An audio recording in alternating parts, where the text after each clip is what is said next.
नवाज शरीफ साहब ने डॉक्टर मालिक बलोच साहब को और उनकी पार्टी के लीडर्स को ये यकीन दहानी कराई है कि वो इंशाअल्लाह ताला बलूचिस्तान के अमन के लिए, बलूचिस्तान में इस्तेहकाम लाने के लिए और जमहूरी रवैयों के फ़रोग़ के लिए, अपना डेवलपमेंट के लिए, तामीर और तरक्की के लिए अपना सियासी और जमहूरी किरदार अदा करेंगे। बलूचिस्तान का जो सूरत हाल है उसमें आपका किरदार बहुत ज़रूरी है। इस वक्त पाकिस्तान के और ख़ास तौर पर बलूचिस्तान के अवाम नवाज शरीफ से उसकी उम्मीदें हैं कि वो आके एक मुस्बत किरदार अदा करेगी। बिस्मिल्लाहिर्रहमानिर्रहीम, अस्सलाम वालेकुम नाज़रीन। लीगी सदर नवाज शरीफ तवील खामोशी के बाद एक बार फिर सियासत में मुतहरिक होने जा रहे हैं और वापसी की तैयारियां शुरू हो गई हैं। गुज़श्ता रोज़ साबिक वज़ीर आला बलूचिस्तान अब्दुल मालिक बलोच ने 6 रुकनी वफ़द के साथ जाती उम्रा में नवाज शरीफ से मुलाकात की थी। उन्होंने बलूचिस्तान के मसाइल हल करने के लिए और अपना किरदार अदा करने के लिए दरख्वास्त की, जिस पर लीगी सदर ने रजामंदी का इजहार किया है। उन्होंने बलोच रहनुमाओं को यकीन दिलाया है कि बलूचिस्तान के मसाइल के हल के लिए उनसे जो कुछ हो सकेगा वो ज़रूर करेंगे और प्राइम मिनिस्टर को एतमाद में लेकर अख्तर मेंगल और बलूचिस्तान के दीगर स्टेक होल्डर से बातचीत होगी।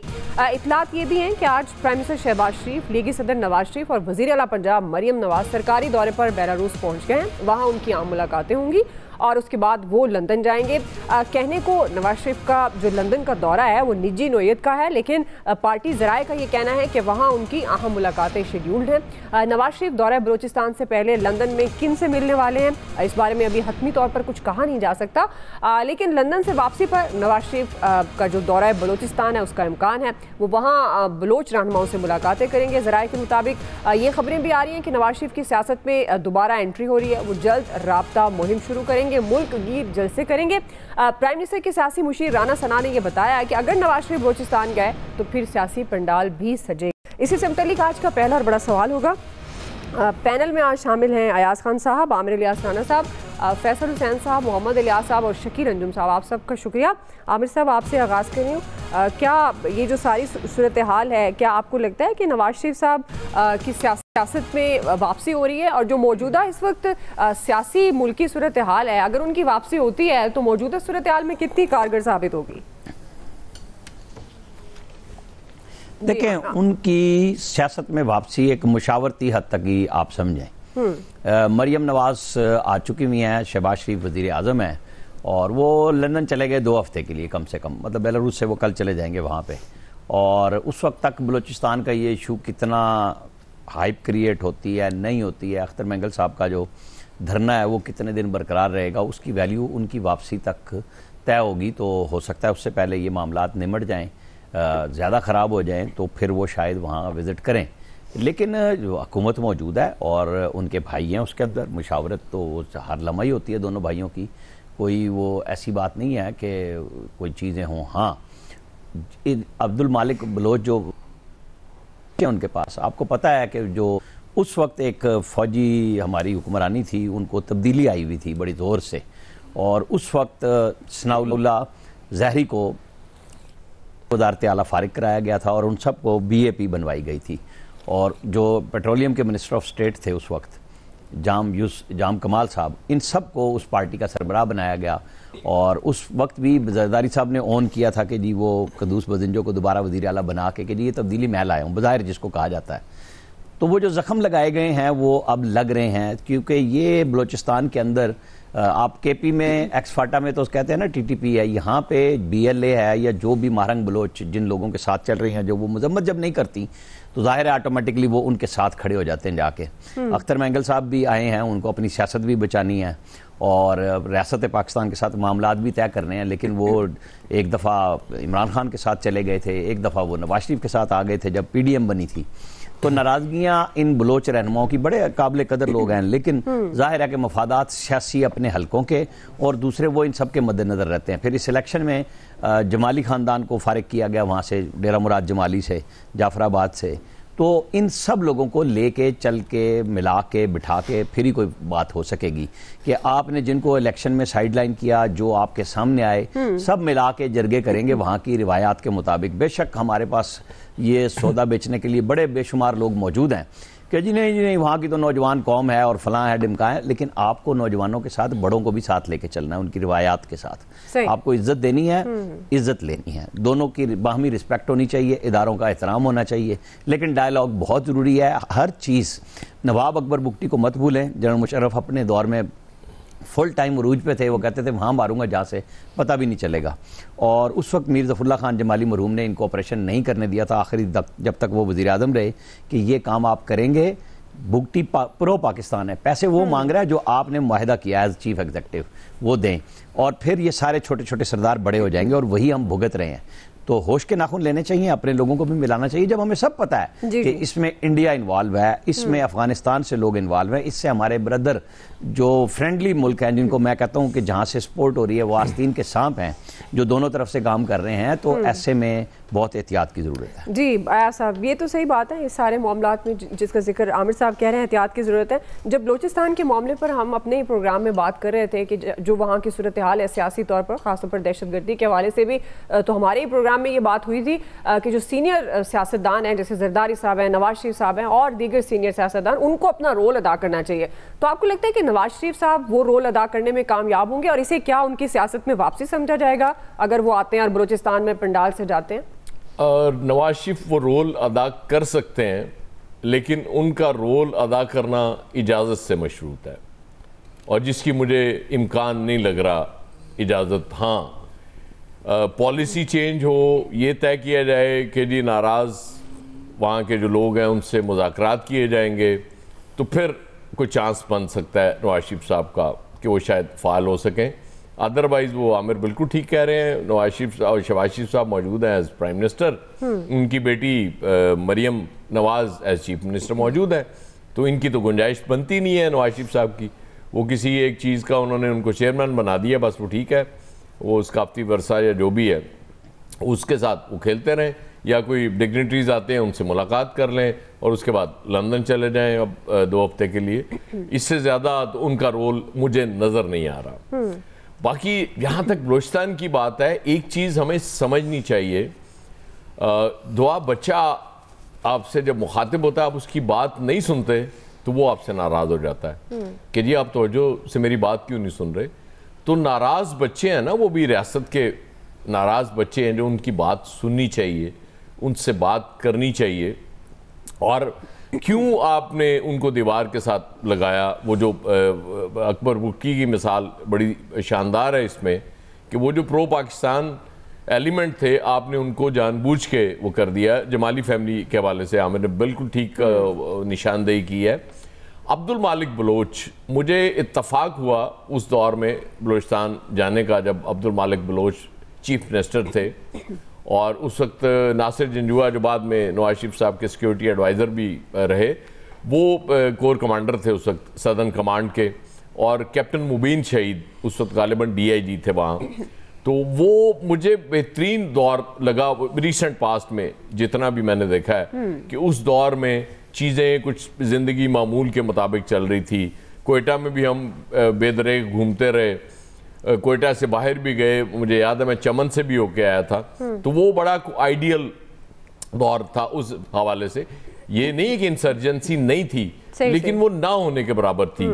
उसकी वजह ये कि ये एक ऐसा ज़बरदस्त ट्राइका था कि जो बड़ा अच्छा काम कर रहे थे वहाँ बैठ के। अच्छा, कुछ लगता है मुझे यहाँ एक्सटेंशन का रवाज तो है इस मुल्क में, किसी का दिल तो नहीं करता जाने का, लेकिन बहुत रेयर होता है। कुछ लोग वाकई मुझे लगता है ऐसे होते हैं जिन्हें किसी न किसी रोल में रहना चाहिए हमेशा जब तक उनकी ज़िंदगी है। तो वो, लेकिन चूंकि वो सनाउल्लाह ज़हरी साहब के साथ वो डील थी कि जी उनको लेके आना है और अब्दुल मालिक बलोच साहब को वज़ारत आला से हटाया गया, वो ही आगाज़ साबित हुआ जो आज हालात हैं। लेकिन स्टिल टाइम होता है हमारे हाथ में, हम बात करनी चाहिए। जहाँ एक्शन बनता है, मैंने कल भी अर्ज़ किया था, वहाँ ज़रूर करें। जो लोग हथियार उठा के रियासत के खिलाफ लड़ रहे हैं उनको बिल्कुल नहीं छोड़ना चाहिए, उनके साथ ना ही किसी की हमदर्दी होनी चाहिए। लेकिन जो लोग जिनसे बात की जा सकती है तो करें ना। जैसे अख्तर मेंगल बैठे हुए हैं यार, उनसे बात करें आप, क्यों नहीं करते? आज बड़ी धुआंधार तकरीरें वहाँ पे पीपल्स पार्टी के अरकान ने उनके खिलाफ की हैं। अख्तर मेंगल साहब के किसी ने यहाँ तक कहा कि नवाज शरीफ की ये गाड़ी चलाया करते थे। तब ये मुनासिब रवैया नहीं है। इस तरह के रवैयों से नफरतें और बढ़ती हैं। लेकिन रोला वही है ना कि हमने अपनी सियासत बचाने के लिए उसकी जो बाकी वहाँ कुर्बानियाँ दी जा रही हैं उसको हमने ओवरलुक करना है। तो मेरा ख्याल है ये रियासत को अपनी पॉलिसी में इनसे बात करनी चाहिए, शामिल करना चाहिए कि इनसे बात भी कि, और जिस दिन ये हो गया आप यकीन करें नवाज शरीफ साहब का रोल भी आपको नजर आ जाएगा। जी फैसल साहब, आपको आने वाले दिनों में नजर आ रहा है नवाज शरीफ की सियासत में वापसी? क्योंकि राना सना तो कह रहे हैं बलूचिस्तान गए तो फिर पंडाल भी सजा लेंगे। देखिए, नवाज शरीफ साहब की सियासत में वापसी से कबल जो है वो सियासत की वापसी होना ज़रूरी है। बेअसर अफराद, फ़र्द या फैसले कभी भी जो है ना वो असरअंगेज़ या नतीजा खेज नहीं हो सकते। आपने सब कुछ करने के बाद अगर आज आपको इस बात की ज़रूरत पड़ रही है कि वहाँ के मसलों का जो हल है वो सियासतदानों के पास और सियासी फ़ैसलों के पास है, तो फिर ये फ़ैसले हमें पहले कर लेने चाहिए थे।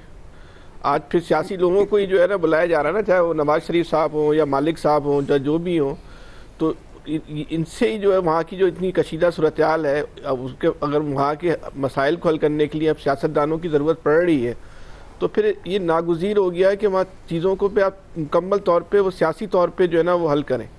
तो जब आपने सियासी तौर पे हल करना है तो फिर वो सियासी तौर पे उसको जो है ना आलूदा सियासत के ज़रिए हल नहीं कर सकते। उसको आप मिलावटशुदा सियासत या मिलावटशुदा जमहूरियत के ज़रिए जो है ना वो हल नहीं कर सकते। तो फिर उसके लिए आपको एक मुकम्मल तौर पर जो है ना एक क्लीन सियासत, एक क्लीन जमहूरियत, साफ़ सुथरी सियासत, साफ़ सुथरी जमहूरियत, जब तक फिर वो आप नाफिज नहीं करेंगे वो हल नहीं कर सकते। इन मालिक साहब को आज बुलाया जा रहा है हर जगह पे, इनसे बात की जा रही है। एक शरीफुल नफ्स इंसान है और सबसे बड़ी बात यह है कि ये वो लोग हैं जो इतना कुछ होने के बावजूद ये आइन के साथ, आइन की किताब के साथ और कानून के साथ खड़े हुए।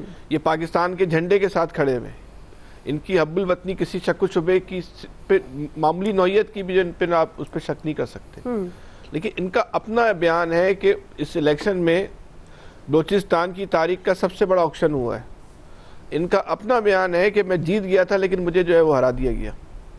तो फिर जब जो लोग आइन के साथ खड़े हुए हैं उनके साथ ये रवैया क्यों रखा गया? सही, अगर आज आपने चीज़ों को दुरुस्त करना है तो उसके लिए सबसे पहले देखें, नीयत हमारी बिल्कुल सही होगी, सिम भी दुरुस्त होनी चाहिए। हमारा ख्याल दुरुस्त होगा, हमारी सोच दुरुस्त होगी। जब तक दुरुस्त सिम में हम चीज़ों को हल करने की कोशिश नहीं करेंगे, आप जो है मसले को हमेशा के लिए या संजीदा बुनियादों पे हल नहीं कर सकते। इस मसले का हल जो है वो पैनाडोल की गोली तो नहीं है कि नवाज शरीफ साहब से आके मैं खिताब करवाएंगे आप बलूचिस्तान का सारे मसले जो है वो हल हो जाएंगे, नहीं होंगे। इस तरीके से हल नहीं होंगे। वहाँ आपको नाराज लोगों से बातचीत करनी पड़ेगी। अब ये कह देना भाई नौजवानों से बात नहीं करना मुमकिन नहीं है या मुनासिब नहीं है उनके बड़ों से, ये ठीक है, बड़ों का होना एक अच्छी बात है। ये बड़े ही नौजवानों को कायल करेंगे, ये बड़े ही नौजवानों को जो है ना जो टेबल पर लेकर आएंगे। लेकिन आप उतने बड़े जो एक बहुत बड़ा एक हल्का पैदा हो चुका है नौजवानों का, जो चीज़ों को एक मुकम्मल एक अलग जाविये से देख रहा है, उनको ला ताल्लुक करके आप मसले को हल करना चाहेंगे तो ये सिर्फ बाबों की बुनियाद पे मसला हल नहीं होगा। सही, ये तयशुदा बात है। ठीक, आपको नौजवानों को वहाँ के ऑन बोर्ड लेना पड़ेगा, उनकी शिकायतों को सुनना होगा, उनकी शिकायतों का अजाला करना होगा, खुले दिल के साथ सबको गले लगाना होगा। बलूचिस्तान का मसला बहुत जल्दी जो हल हो जाएगा। वहाँ पे इख्तियारात जो है वो आप आम आदमी को दे दें, सही, बिल्कुल हल जाएगा। मैं हमेशा एक बात कहता हूँ कि बलूचिस्तान के मसले का भी जो वाहिद हल है वहाँ के एक मजबूत खुदकार बाइख्तियार बल्दियाती निज़ाम में, वहाँ पे आप बाइख्तियार बल्दियाती निज़ाम लिया है, वो लोग असला रख के खुद पहाड़ों से नीचे उतर आएंगे। लेकिन इसके लिए आपको थोड़ी कुर्बानी देनी पड़ेगी, अपना इख्तियार आम आदमी को देना होगा, जिसके लिए ये राजी नहीं है। जी इलियास साहब। बिल्कुल जी, बड़ी ज़बरदस्त बात है कि आम आदमी को वो देना पड़ेगा इख्तियार। ये जो चीज़ है ना, बिल्कुल इसी तरह जो है सूरत हाल है कि उधर जो लोकल जो सियासतदान हैं, जो ओरिजिनल जो सियासतदान है, उनसे बातचीत करनी चाहिए। उनसे जाके बातचीत करने में क्या हर्ज है? ये तो रियासत की गवर्नमेंट की जिम्मेदारी है कि जाके बातचीत करें। अगर नवाज शरीफ साहब को कह रहे हैं कि आके बात करें तो बिल्कुल उनको बात अपना किरदार अदा करना चाहिए बिल्कुल, क्योंकि वो बड़े एक सीनियर सियासतदान हैं और उनकी बात सब मानते हैं। उनका एक जो है जो मर्तबा, एक जो उनका कद-ओ-कामत जो है वो दूसरों सियासतदानों से मुख्तलिफ है। उन्होंने माजी में भी इन सब के साथ बातचीत की है और वो अब भी वो बातचीत करेंगे तो मसले हल होते हुए आसानी लगेंगे। मेंगल साहब से करें या दूसरों से जाके बातचीत करें। और एक बिल्कुल इसके बारे में उन्होंने भी बड़ा एक अच्छा दिया। डॉक्टर मालिक साहब आए तो उनसे बातचीत की, उन्होंने कहा जी मैं तैयार हूँ और देखूँगा कि डेवलपमेंट कोई होती है उधर, पॉलिटिकल डेवलपमेंट वगैरह, तो उसके लिए वो अपना किरदार अदा करने के लिए तैयार हैं और गवर्नमेंट को भी इस बारे में मशावरत करेंगे। उन्होंने ये नहीं कहा था कि किसी एक से सबसे बातचीत करने के लिए वो तैयार हैं। तो बिल्कुल इस चीज़ को लेके चलना चाहिए आगे, तो क्योंकि उधर जब जाएंगे उनसे जाके बातचीत करेंगे तो यही तभी पॉलिटिकल डेवलपमेंट्स होंगे। और ये तमाम जो मसले का हल है सियासी हल है और इसको हल करना चाहिए ताकि जो सियासतदान हैं उनको जो क्या कहते हैं ना ऑर्गेनिक किस्म की सियासत होनी चाहिए उधर। ये नहीं है कि उधर बंदों को लाके मुसल्लत किया जाए, उस तरह नहीं चलेंगे ये सिलसिले। ये सिलसिले उसी तरह होंगे जो लोकल जो सियासतदान होंगे वो उनके लोगों को जानते हैं, अपने कबाइल हैं उनके, तो वो उन लोगों को साथ लेके यानी उधर डेवलपमेंट का काम हो, उनकी आबादकारी जो की जाए, जो जगह हैं उधर जो सिलसिले शुरू होंगे तो बेहतरी आ जाएगी इधर। ये नहीं है बिल्कुल पाकिस्तान का हिस्सा पाकिस्तान है तो पाकिस्तान को एक बराबर की बुनियादी पर देखना चाहिए। हमारे सियासतदानों की सारे मसले हैं कि उन्होंने उधर देखा नहीं है, उधर उस तरह देखा नहीं, सूबों को आपस में इस तरह लाइनें खींची हुई हैं। ये बिल्कुल इसको चेंज करना चाहिए, पूरी इकाई होनी चाहिए इस बारे में। ठीक जी, शकील अंजुम साहब। जहाँ तक आपने कहा नवाज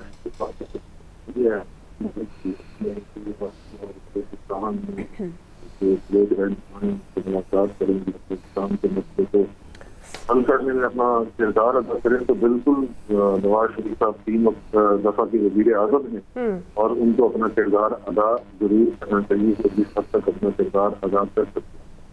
तो लेकिन बलूचिस्तान का मसला इस वक्त जाहिर है बहुत बड़ा मसला बना हुआ है पाकिस्तान के लिए और खास तौर पर। चलिए आपकी ना ऑडियो प्रॉब्लम है शकील अंजुम साहब, आपकी ऑडियो फिक्स करते हैं, एक ब्रेक ले लेते हैं जी। ब्रेक से शकील अंजुम साहब का टेक इस सवाल पर भी ले लेंगे, लेकिन जो हमारा दूसरा बड़ा सवाल होगा, आलमी तिजारती जंग तेज़ हो गई है, अमेरिका और चीन के एक दूसरे पर तिजारती हमले।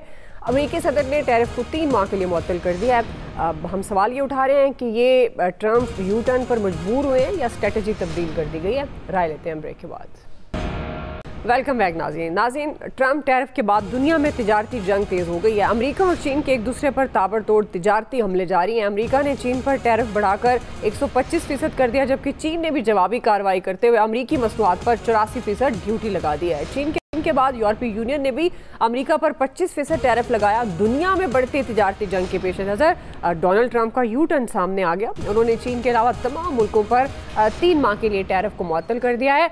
अमेरिकी सदर का कहना है कि वो चीन समेत दुनिया के तमाम मुल्कों से बातचीत और डील के लिए तैयार है, ताहम बीजिंग मुज़ाकरात के लिए तैयार नहीं। चीन ने भी भरपूर जवाब देते हुए ये वाज़ेह कर दिया है कि बामी एहतराम और बराबरी की बुनियाद पर बातचीत होनी चाहिए। ब्लैकमेलिंग, दबाव और धमकियां बर्दाश्त नहीं करेंगे। चीन ने खबरदार किया कि अगर अमेरिका ने यह रविश ना बदली तो आखिरी हद तक इसी पर सवाल आमिर साहब अगेन आपसे आगाज़ कर रही हूँ। अब ये जो टैरिफ जंग में चीन ने भरपूर जवाबी वार दिया है, अमेरिकी सदर ने टैरिफ का मामला 3 माह के लिए मुअत्तल किया है, क्या ये ट्रंप यू टर्न पर मजबूर हुए हैं या ये भी कोई स्ट्रेटजी में तब्दीली कहा जा सकता है? जी आमिर साहब। देखें, बात ये है कि ये हमारे इमरान खान साहब की तरह ही है ना यू टर्न साहब, और ज़ाहिर है कि वो यू टर्न तो अच्छे होते हैं, दाग तो अच्छे नहीं होते, लेकिन ये सियासी दाग लेके फिर रहे हैं। और पहले ही लोग कह रहे थे कि ये इनके ऊपर आप प्रेडिक्ट नहीं कर सकते। किस खूबसूरती के साथ इन्होंने तमाम स्टॉक एक्सचेंजों को तबाह कराया और उसके बाद आराम से कह दिया कि नहीं ठीक है, चाइना ने को छोड़ के बाकी चूँकि 90 ममालिक में, आपको पता है हमारे यहाँ पाकिस्तान में बहुत बड़े बड़े फ़िलासफ़र बैठे हुए जो सारे कह रहे थे कि आप लोग अमेरिका के ख़िलाफ़ क्यों नहीं करते, भाई क्या हम मुकाबला कर सकते हैं उसके, जब हम कर्ज़े ही वहीं से मांग रहे हैं। नहीं जी, फ़ौरन जवाबी टैरिफ लगाएं। तो FPCCI ने भी कहा कि नहीं, धीरे धीरे उनसे बात करें, हमारे लिए अपॉर्चुनिटी बन रही है कि हमारे से कहीं ज़्यादा टैरिफ जो हमारे मुकाबले में ममालिक हैं वो हैं। सिर्फ टर्की का मैंने चेक किया कि उनके ऊपर 10% है कि वो अपने लिए और अपॉर्चुनिटी ले सकता है। तो ऐसे में जब हमारे यहाँ कमेटियाँ भी बन गई, बात भी हो रही है, ठीक हो गया कि हमने कोई पागलपने का सबूत नहीं दिया कि फ़ौरन हम कहेंगे जनाब, मतलब एक मुकाबला कोई नहीं, दूसरे हम कहेंगे जी हम भी ड्यूटी लगा देंगे। भाई आपके लिए फ्री ट्रेड एग्रीमेंट आज के दौर में सबसे बेस्ट है कि आप अमेरिका के साथ चले जाएं, कि अब इस वक्त सारा बैलेंस तो हमारे हक में है ना अमेरिका के साथ। वो हमसे सारी चीज़ें इंपोर्ट कर रहा है, बहुत ज़्यादा कर रहा है, और हम तो बहुत थोड़ी चीज़ें ले रहे हैं। हमारी उसमें कैपेसिटी नहीं है, हम हाई वैल्यू चीज़ें नहीं बना रहे, वो तो सारी अमेरिका बना रहा है, और ना हमें उनकी ज़रूरत है उन चीज़ों के ऊपर जहाँ अमेरिका खड़ा हुआ है। लेकिन बातचीत हो सकती है। उन्होंने लेकिन एशिया की तमाम स्टॉक एक्सचेंजेस को बेड़ा गर्क करा दिया, और फिर उसके बाद एकदम कह दिया कि जी ठीक है, सिवाय चाइना के। और चाइना ने भी तैयारी तो पूरी की हुई है। उनको पता था कि ट्रंप ने आगे हमारे साथ मैच डालना है, क्योंकि वो वहां अपने मुल्क के हवाले से सोचता है कि जी वहां पे मैन्युफैक्चरिंग वापस आनी चाहिए, अमेरिका में बने और मसनूआत सस्ती मिले। लेकिन कोई छू मंतर तो नहीं है कि अमेरिका में भी सारी मसनूआत बनने लग जाएंगी, जो चाइना के साथ इतना बड़ा तजारती उनके साथ काम चल रहा है कि उनको भी पता है कि ट्रंप का टाइम ही गुजर जाएगा जब तक मैन्युफैक्चरिंग अगर वो बना सकेंगे, कर सकेंगे। लेकिन उसके मुकाबले में वो, मैं बड़ी खूबसूरत सी एक आज तस्वीर देख रहा था कि अमेरिका में एक स्टोर की उन्होंने तस्वीर बनाई कि बच्चे खड़े हैं भालू खुद बन के, और मट्टी के खिलौने वहां पे पड़े हुए हैं स्टोर्स में। कि अमेरिका के साथ ये होना है कि अगर वो होश के नाखुन नहीं लेता, क्योंकि यूरोप और उन सब लोगों ने भी जवाबी टैरिफ कनाडा के साथ तो पहले दिन से बात शुरू हो गई थी। तो हमें अपने लिए अपॉर्चुनिटी सोचनी चाहिए। अमेरिका जो मर्जी करे जी, वो तो कह सकते हैं और कर सकते हैं, हम ये यू टर्न और भड़कों शड़कों का काम नहीं कर सकते। जी आया साहब। अच्छा, अब डेमोक्रेट सरकार ने ये इल्ज़ामात लगाने शुरू कर दिए हैं ट्रंप पे कि ये सारा ड्रामा उन्होंने अपने कुछ साथियों की वो उसके लिए वो पैसे बनाने के लिए किया था, ये एक है। उसके बाद जो चाइना का जवाब आया ना, मुझे यूं लग रहा है कि मतलब ये एक वो जंग शुरू हो गई है कि अब नई वर्ल्ड पावर कौन होगी, अमेरिका रहेगा या चाइना टेक ओवर करेगा। इस जंग में मुझे जो सबसे ज़ाती तौर पे समझ आ रही है वो ये समझ आ रही है कि चाइना ने जिस तरह से रिस्पॉन्ड किया है वो इसी तरह का रिस्पॉन्स है कि जी हम अब वर्ल्ड चैंपियन हैं, आप नहीं हैं, आप वर्ल्ड पावर हुआ करते थे, आपका टाइम ख़त्म हो गया। मतलब सबसे ज़्यादा जो इनिशियली नुकसान नज़र आया वो अमेरिका के अंदर नज़र आया ना, उनकी जिस तरह से स्टॉक मार्केट्स गिरी और बाकी मामलात हुए, और चाइना पे तो इसका असर पड़ना ही नहीं। चीन तो पूरी दुनिया में इस वक्त चूँकि एक्सपोर्ट्स में नंबर 1 है, वो बड़ी मीम्स चल रही है ना कि अमेरिका के घर में शायद एक भी चीज़ उनके घरों में नहीं रहेगी, क्योंकि हर चीज़ तो मेड इन चाइना है। इवन वो झंडा लेके घूम रहे होते हैं वो भी चाइना से बन के आता है। तो मतलब इस तरह से करके आप कैसे सरवाइव करेंगे, पॉसिबल नहीं है। और ये जो 3 महीने का वो उन्होंने रिलीफ दे दिया इन अवे बाकी मुल्कों को, मुझे लगता है ये मुश्किल रिलीफ ही है। ये ट्रंप साहब ने कार्ड खेल के देख लिया, वो कार्ड बुरी तरह उनका नाकाम हो गया। अब रौला सिर्फ चाइना के साथ रहना है। अब देखें ना, अमेरिका से आवाज़ें आ रही हैं कि जी वो बात कर ले बीजिंग हमारे साथ। बीजिंग कह रहा है कि जी नहीं, बात करने की ज़रूरत नहीं है। तो फौरन ज़रूरत उन्हें अपनी महसूस हो रही है कि हमें बात करनी चाहिए। और यार ते गल पहले कर लेनी सी, ऐना दुनिया ने बर्बाद करने की लोड़ की सी। लेकिन ट्रंप से आप कुछ भी एक्सपेक्ट कर सकते। सही है। शकील अर्जुन साहब, आपको क्या लगता है ये यू टर्न पर मजबूर हुए डोनाल्ड ट्रंप या हिकमत अमली तब्दील की गई? और चूंकि कोई ऑडियो इशू था, तो अगर आप पहले सवाल पर भी कमेंट करना चाहें तो आप उस पर भी कर सकते हैं। जी देखिए दुआ, बात यह है कि जो ट्रंप ने इस वक्त ऐलान किए हैं और ख़ास तौर पर जो टैरिफ बढ़ाया है, उससे आप देखिए कि पूरी दुनिया में एक मुआशी बहरान आ गया है। और ट्रंप जो है इस वक्त उन्होंने नादिर शाह की याद ताज़ा कर दी है, और उनका मकसद जो है दुनिया की दौलत हासिल करना है। वो किसी न किसी तरीके से चाहते हैं कि पूरी दुनिया की दौलत और वसाइल को इकट्ठा करके और अमेरिका में लाया जाए। और जो उन्होंने नारा लगाया था कि सबसे पहले अमेरिका और अमेरिका को हम खुशहाल बनाएंगे, वो इस नारे को, क्योंकि आपको याद होगा जब नादिर शाह ईरान के बादशाह थे 3 सदियां पहले, तो उन्होंने भी इसी तरह जब दिल्ली पर हमला किया था तो उन्होंने दिल्ली को फतह नहीं करना था बल्कि वहां से दिल्ली की दौलत लूटना थी। तो इसी तरह ट्रंप भी यही चाह रहे हैं कि दुनिया की दौलत लूटी जाए, क्योंकि जो ये रिपब्लिकन हैं ये चाहते हैं कि दुनिया में अमन रहे, लेकिन उनकी दौलत जो है वो लूटी जाए। इसी तरह इन्होंने सऊदी अरब पे पहले दबाव डाला और कहा कि वो अमेरिका में आकर $बिलियन ऑफ डॉलर्स की सरमायाकारी करें। फिर इसी तरह जब मोदी से मुलाकात हुई तो उसमें भी इन्होंने इसी बात का तकाजा किया। तो मुझे लगता है कि जिस तरफ ये जा रहे हैं ट्रंप, और आज जब उन्होंने ये ऐलान वापस किया 3 माह के लिए, तो आप देखें कि आलमी जो स्टॉक एक्सचेंज है उसमें बेहतरी आना शुरू हुई है और तेज़ी आ गई है। तो इससे ये लगता है कि शायद क्योंकि वो खुद भी कारोबारी शख्सियत हैं, वो कुछ जो इन स्टॉक एक्सचेंज और मार्केट्स को समझते हैं, शायद वो उन्होंने सोचा होगा कि इनके शेयर्स की कीमतों को पहले गिराया जाए, क्रैश किया जाए और फिर वो ख़रीदारी की जाए। जैसा कि उन्होंने जो ताजिर हैं अमेरिका के, उनको भी मशवरा दिया है कि ये बाइंग का एक बेस्ट टाइम है।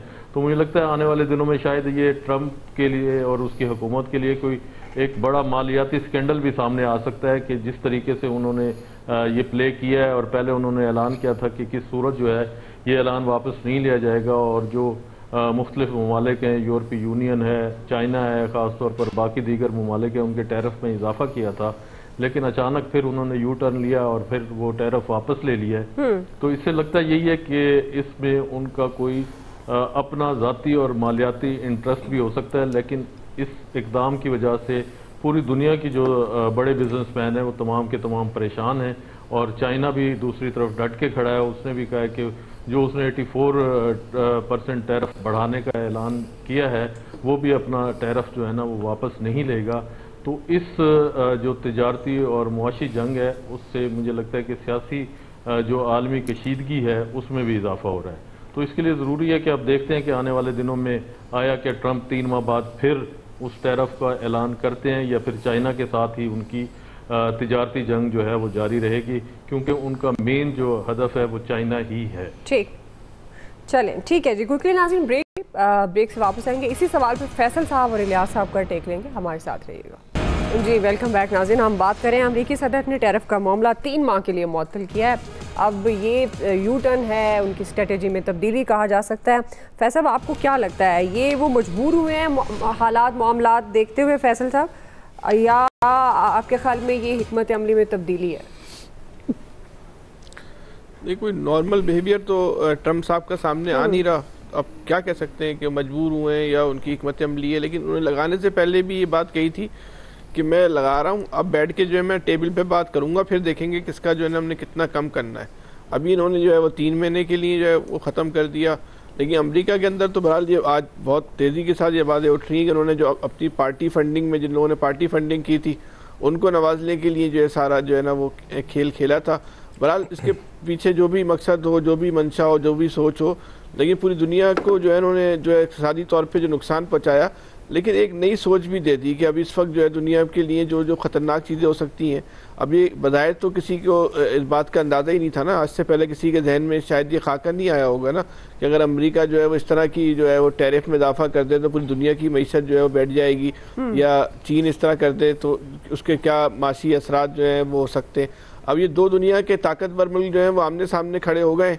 अगर इन दोनों के दरमियान एक ज़िद की जंग शुरू हो गई तो इन दोनों मुल्कों के साथ तो जो कुछ होगा ही होगा, लेकिन हाथियों की लड़ाई में हम बेचारे गन्नों का जो हाल होना है वो अल्लाह ताला ही उस हम जैसे गन्नों पे जो है वो रहम फरमाए। हमारा क्या शर, हम तो किसी 3 में ना 13 में।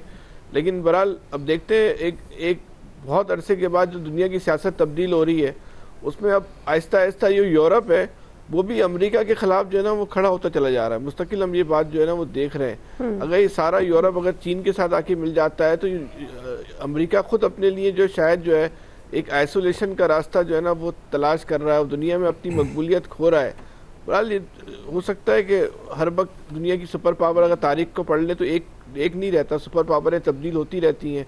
हो सकता है कि आने वाले वक्तों में दुनिया की सुपर पावर जो है तब्दील हो जाए और दुनिया में जो जो सुपर पावर्स तब्दील हुई हैं, ख़त्म हुई हैं, वो अपने अमालों के नतीजे में अपनी हरकतों से ही जो है वो ख़त्म हुई हैं। तो अमेरिका अपनी जो हरकतें कर रहा है वो खुद अपने लिए जो है ना वो तबाही का सामान जो है वो तलाश कर रहा है।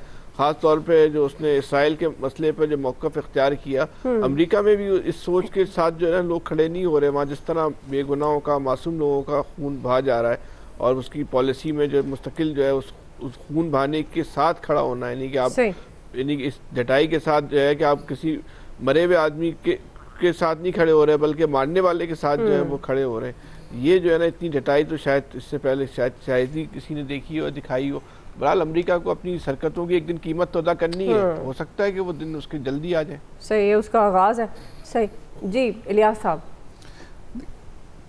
इलियास देखिए जी, इतना टैरिफ जो एकदम लगा देना है, इसके लिए उनको देखना चाहिए कि बैलेंस ऑफ ट्रेड उन ममालिक के दरमियान क्या है, उनके साथ किसको फ़ायदा। अगर उनको नुकसान होता है इकॉनमी में, इस तरह उठा के इस तरह कर देना एक दफ़ा। अब उस देखें, अब यू टर्न दिया, लेकिन जो ममालिक उनके साथ मुकाबला कर सकते हैं अमेरिका के साथ, तो वो उन्होंने अपना टैरिफ को इंक्रीज़ कर दिया। चाइना बिल्कुल कर सकता है, यूरोपियन यूनियन कर सकता, ताकि उनको टफ टाइम दे सके। लेकिन हमारे यहाँ जो है पाकिस्तान में इतना नहीं है, तो हमें तो बड़ा देख के सोच के समझ के करना चाहिए, उनसे बातचीत करना चाहिए।